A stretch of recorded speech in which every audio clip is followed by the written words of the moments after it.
बोलो बोलो बाबा भोलेनाथ की। बोल बम जय शिव हर हर बम बम बोल बम जय शिव। प्रेम से बोलिए बाबा बैजनाथ की।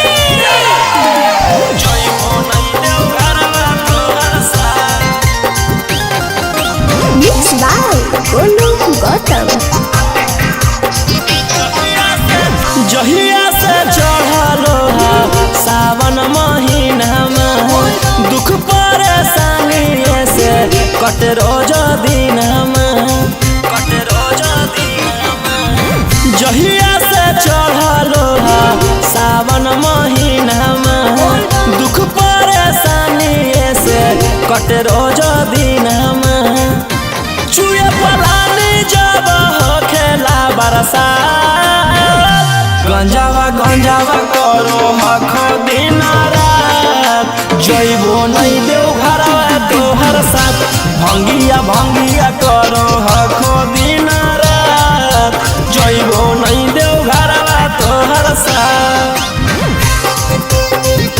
गंजावा करो हखो दिन रात बोल बम जय शिव जइबो नहीं देव घरवा तोहर साथ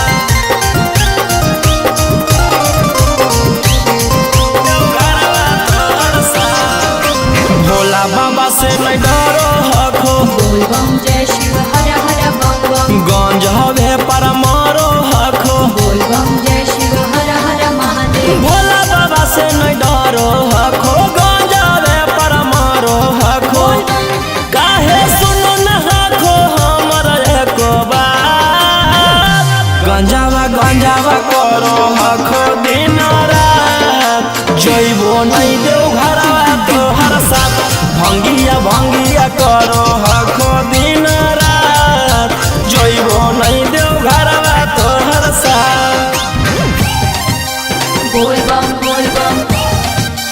जय शिव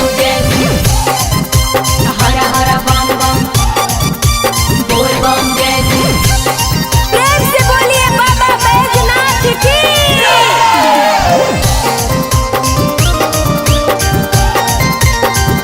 जइबो नहीं देव घरवा तोहर साथ बोल बम गंजावा भंगिया एते न पिया बोल बम जय शिव हर हर बम बम रौशन रोही जी धड़क जिया बोल बम जय शिव हर हर महादेव। गंजावा भंगिया एते न पिया रौशन रोही जी धड़क जिया बोल बम बोलो यही लगा तू ले लो हल फेरा साथ गंजावा करो हखो दिन रात जइबो नहीं देव घरवा तोहर साथ भंगिया करो हखो दिन रात जइबो नहीं